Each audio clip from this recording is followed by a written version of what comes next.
Il sindaco del comune di Palma di Montechiaro, Stefano Castellino, la presidente dell'istituzione Giuseppe Tomasi di Lampedusa, Letizia Pace, presentano il premio Gattopardo d'Oro. Tra le iniziative in itinere l'esposizione dell'antico arazzo della collezione Bilotti Raggi d'Aragona, da Raffaello, Ananias e Zafira, in esposizione fino al 15 maggio prossimo presso il Palazzo Ducale.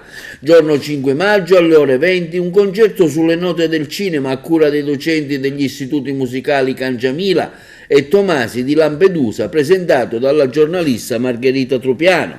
Quindi a seguire il 6 maggio alle ore 20 suoni e colori del mondo si fondono in un viaggio musicale a cura del trio Jarat. Il 7 maggio quindi il premio Gattopardo d'Oro, con il taglio del nastro, con l'inaugurazione del Cineteatro in piazzale Matteotti alle 20:30, quindi a seguire alle 21 presso la scalinata della Chiesa Madre con gli artisti Nino Frassica, Cesare Bocci, Francesco Benigno.